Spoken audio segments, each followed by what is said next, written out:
Hello, everyone, and a warm welcome to our very first session of Digital Essentials. I'm absolutely thrilled to have you here today. We'll be kicking things off in just a moment. So while you are still settling down, feel free to say hello in the chat and let us know where you are joining from. It's always exciting to see our digital community coming together from all corners of the world. If you haven't already subscribed to our channel, now's a great time to hit that subscribe button so you don't miss any of our upcoming sessions. Trust me, you want to stay tuned.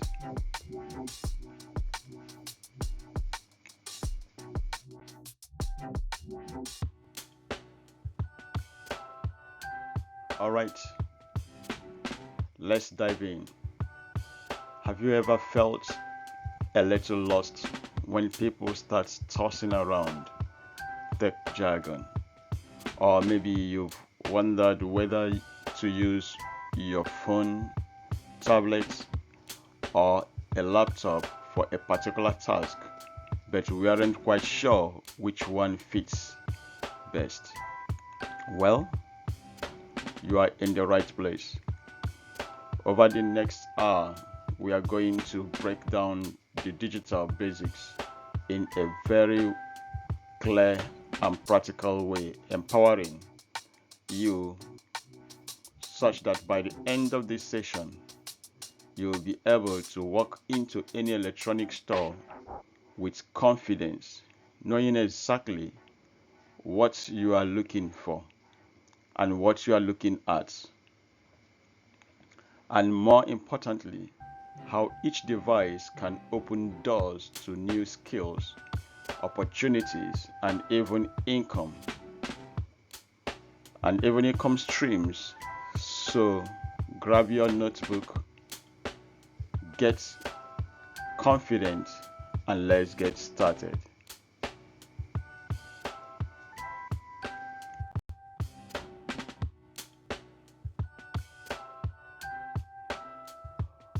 Okay, let's kick things off with a big one: ICT. It might sound technical, but trust me, it's something you use every single day, often without even realizing it. Let's think about it this way. Did you watch a video on YouTube today? That's ICT. Did you send a WhatsApp message or reply to an email? That's ICT also. Did you search for a recipe online or check your bank balance through an app? Yep, still ICT. ICT stands for Information and Communication Technology. But it's not just about computers. It's the entire digital ecosystem: the internet, software, apps, and devices that help us create, share, and manage information. And here's the truth: whether you are a student, a business owner, a job seeker, or a seasoned professional, ICT skills are no longer optional. They are essential, absolutely essential. These tools are the gateway to learning, earning, connecting, and thriving in today's world.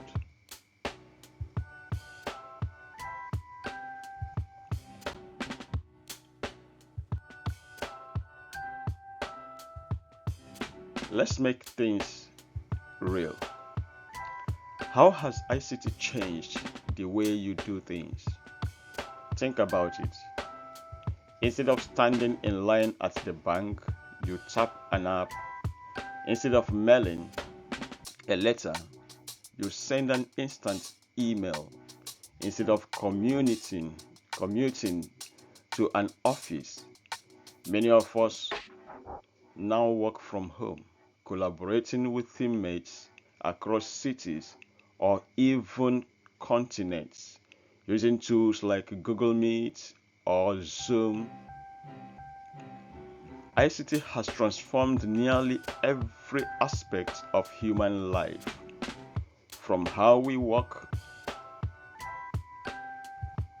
and learn to how we shop, connect, and entertain ourselves. It's a revolution that's happening in real time. Now, I'd love to hear from you. I'm dropping a link in the chat window. Please take 2 minutes to open the poll, answer the question, and submit your response in the chat window. If you are not able to open the link, no worries. Just drop your answer in the chat. Which area of your life has most impacted by ICT? I mean, which area of your life has been most impacted by ICT? You can answer A, career stroke work, B, social life and family, C, shopping and errands, and D, learning and hobbies. Let's see what the room thinks.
Okay,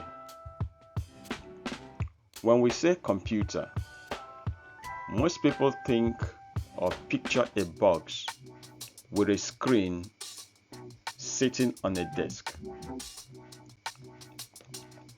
But the truth is, the computer family has grown and is more diverse than ever. Let's break it down, the main types you'll encounter in your daily activities. Number one, desktops. These are your classic workhorses. They typically sit on a desk and come with separate components: a monitor, the keyboard, the mouse, and the system units. They are powerful because of their size. Desktops often have more processing power. They are also upgradable because you can easily swap out parts like RAM, the storage, or the graphic cards and change them to suit you. They are always best for gamers, video editors, designers, or anyone with a permanent workstation. Number two, we have laptops. Laptops pack all the features of a desktop into one sleek portable device. The screen, the keyboard, the system units are built into a single foldable frame. Now, laptops are very flexible. You can work from a cafe, your couch, a classroom, or even while traveling. They are also battery powered. There's no need to stay plugged in all the time. They are best for students, remote workers, digital nomads, and anyone who values mobility.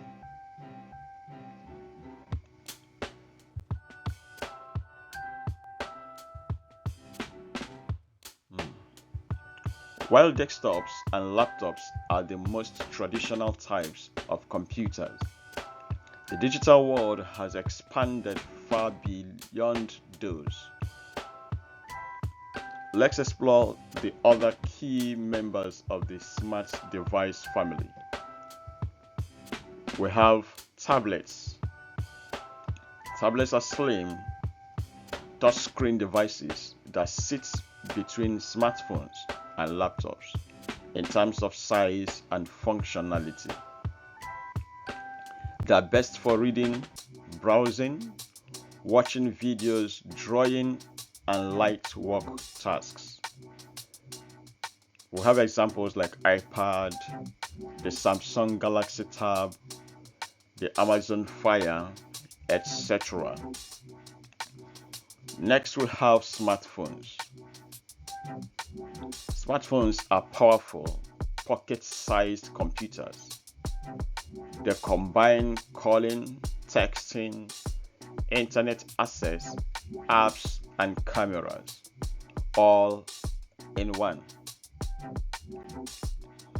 Okay, smartphones are best for communication, social media, mobile banking, navigation, and quick tasks. We have examples like the iPhone, the Samsung Galaxy, the Tecno, the Infinix, the Itels, quite a number of them. We have smartwatches too. Recently, we have smartwatches. They are wearable devices that sync with your phone to give you notifications, track health, and even make calls. They are best for fitness tracking, quick replies, time management, and convenience. We have examples like Apple Watch, Fitbit, Samsung Galaxy Watch, etc. Aside of these, we also have smart TVs. These are currently trending in our homes. Smart TVs connect to the internet and allow you to stream content, browse apps, and even attend virtual meetings. They are best for entertainment, learning, and connecting with digital platforms. We have examples like LG Smart Television, the Roku TV, the Hisense, the Android television, and so on and so forth. Okay. There are still other devices. These include smart speakers like Alexa or Google Nest. We have smart home hubs and even smart fridges or bulbs. These are automating tasks that controls your environment and they enhance convenience.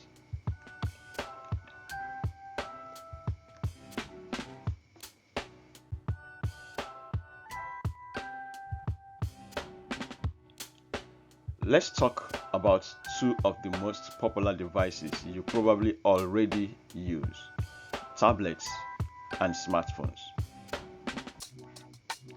Tablets, that's the middle ground between laptop and smartphones. These are the sweet spots between phones and laptops. When you look at their size, they are bigger than a phone, but lighter and more portable than a laptop. Okay, they are best used for consuming content.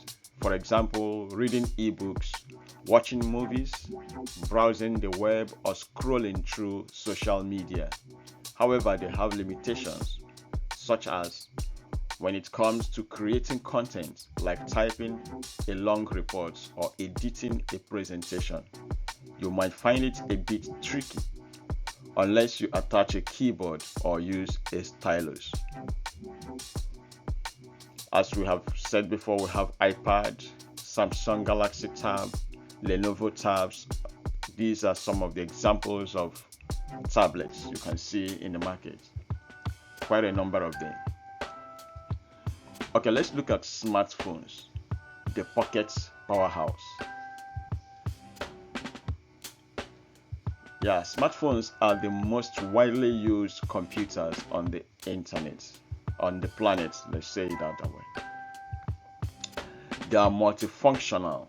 Yeah, they are your camera, your GPS navigator, your messaging center, your banking center. They can be your banking tool and your entertainment hub, all rolled into one. They're always there with you because they fit in your pocket. They're always accessible for making. This makes them the go-to device for quick tasks and staying connected. We have examples like iPhone, Techno Spark, Samsung Galaxy, Infinix Note, etc. Oh, let's take this quick poll. I just want you to drop your response in the chat window or use the comments if you are watching later. What do you use your tablet or smartphone for the most? You know, most of us use our smartphone for making calls, for reading, watching movies, messaging, banking. I just want you to state in the chat window what you mostly use your smartphone for. There are some of us that have two mobile phones, one smartphone and one normal phone for making calls and the smartphone for any other activity. So if you had to give up one device for a week, which would it be? Your tablet, your smartphone, or your laptop? Just in the next 60 seconds, let's hear what you have to say. What do you use your tablet or smartphone for the most? For reading? For watching movies? For messaging? for banking, for connecting in social media. I'm waiting for your response. And if you had to give up one device for a week, which would it be? Your tablet, your smartphone, your laptop? To be frank, I will give up my smartphone because my laptop is my workstation. That's where I live. That's my office.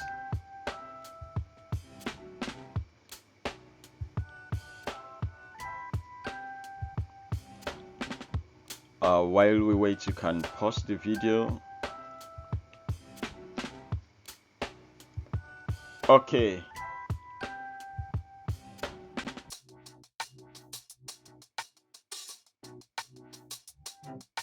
Now let's talk about functionality.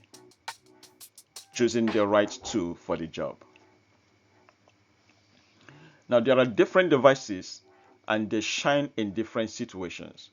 So choosing the right one depends on what you are trying to do. Here are some everyday examples.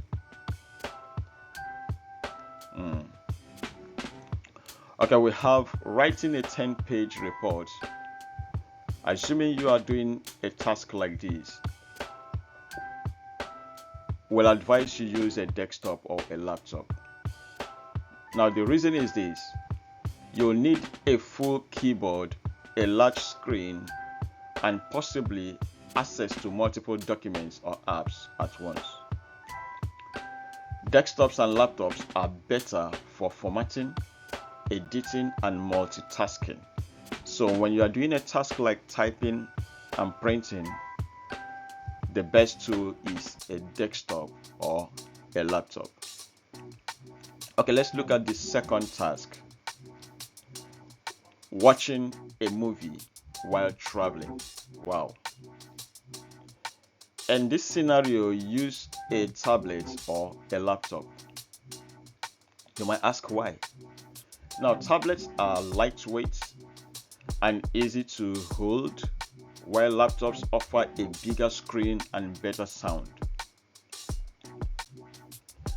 But if you are traveling on an airplane, it will be best for you to download your movie ahead of time to avoid relying on in-flight Wi-Fi. Now let's look at the third one. Let's assume you want to quickly check your mail or messages. Which device will be the mostly used? Here you know your smartphone. Yes, your smartphone. That's always there with you. It's always with you.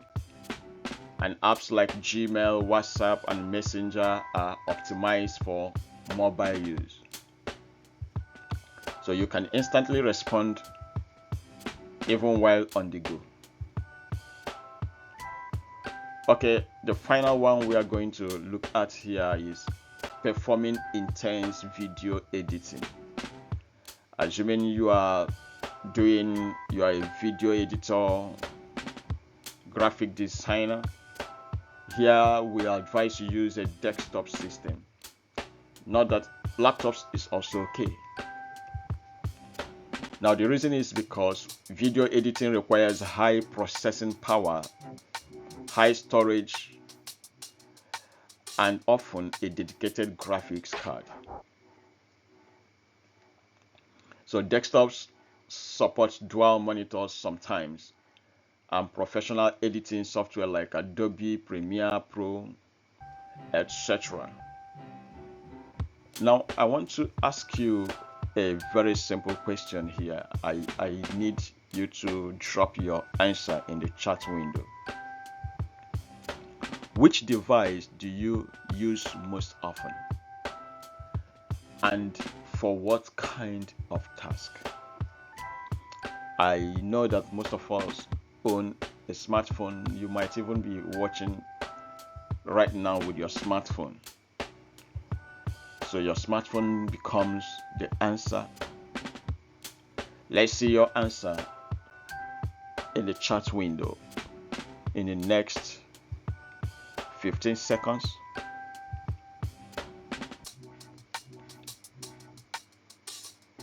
Which device do you use most often? If you are watching later, you can use the comments. The comments is always there with you. Which device do you use most often?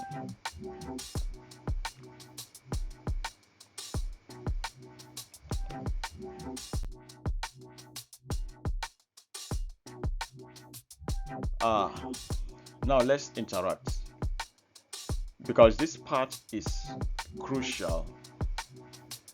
Choosing the right device for your task is like choosing the right tool for a job.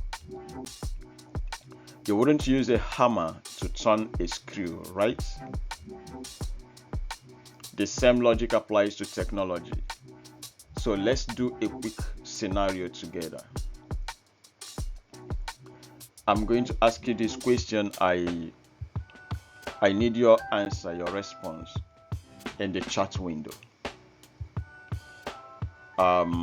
Just think about it before we analyze them. Just here, no answer is really correct, but I just want to know what you think. Okay, imagine you want to create a detailed family budget with charts, formulas, and maybe even some color-coded categories. Which device would you choose and why? Let me come again.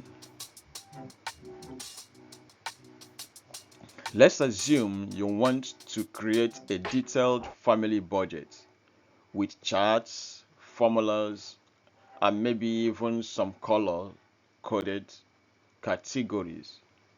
Which device would you choose and why? Okay, we have some options here, like A, smartphone. Would you choose a smartphone? B, tablet. Will you choose a tablet? C, laptop. Would you prefer laptop? D, desktop.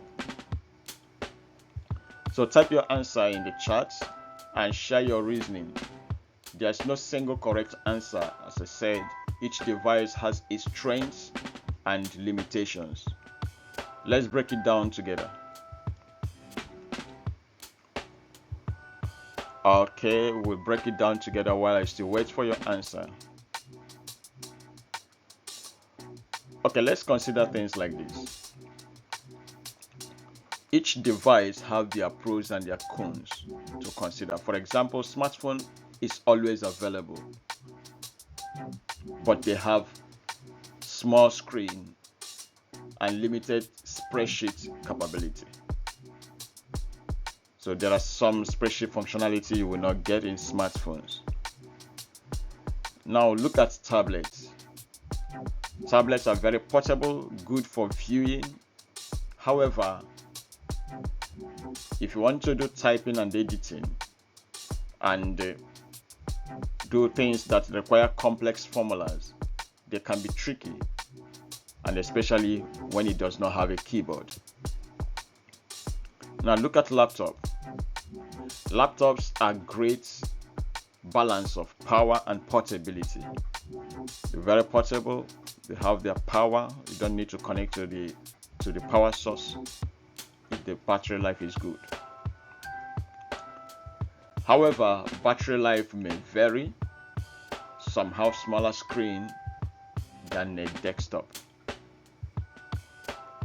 Then finally, the desktop. This is most powerful, ideal for multitasking and large spreadsheets work. However, they are not portable. They require a fixed location for use. Now, looking at those pros and cons, which of the devices do you think you will choose if you want to create a detailed family budget with charts, formulas, and maybe add some colors? I'm giving you the next 10 seconds for your response, then we proceed.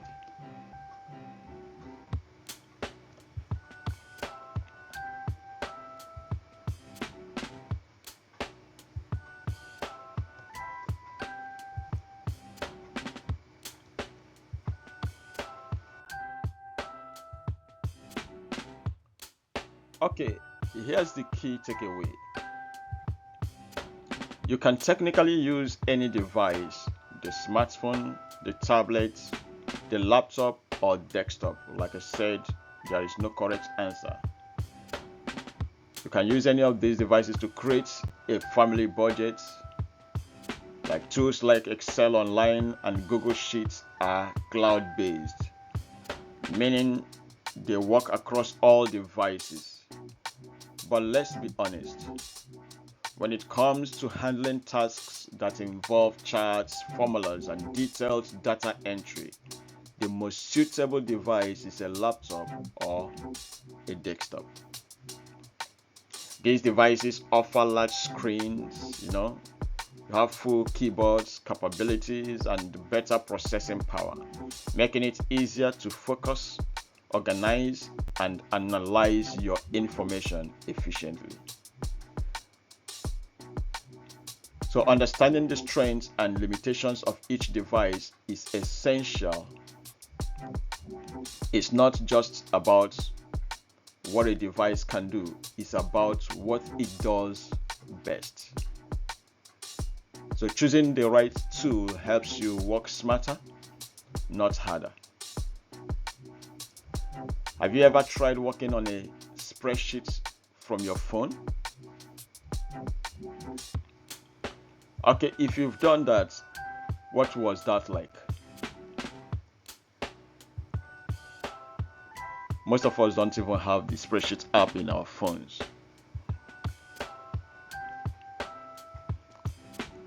Okay, we have come to wrapping up for today's session.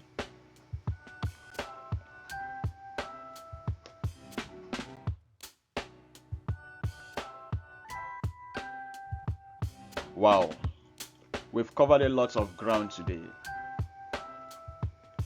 We've explored what ICT really means. We've unpacked the main types of computers and discussed how to match the right device to the right task. You are now better equipped to make smart tech choices. Some of the choices that support your goals, whether for work, for learning, or for everyday life. Now, if you have questions, I will have to take some minutes to answer your questions. Just drop them in the chat. I'm here to help. We can spend some time, pause the video, and interact. So as we close, remember, not all computers are created equal. Let this sink if you didn't understand any other thing here. A desktop that's perfect for typing and printing might struggle with video editing or gaming. So each device has its own configuration, strengths and limitations. I think we look at this in the next session.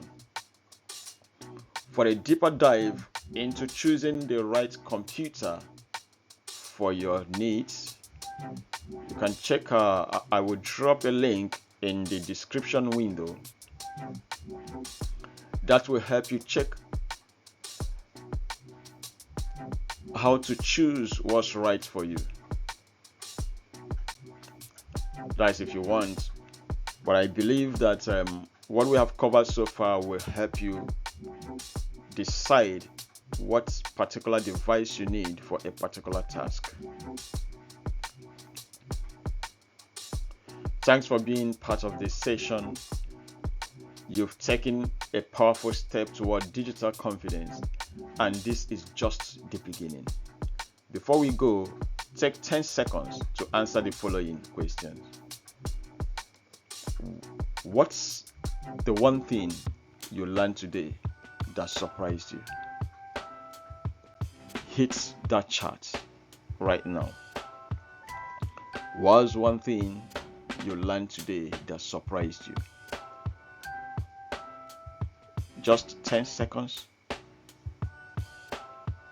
If there are no surprises, you can just say none. But I bet you in the next session, you have a lot of surprises. This is just the introduction. What's one thing you learned today that surprised you? Okay. I love what I'm seeing. Great.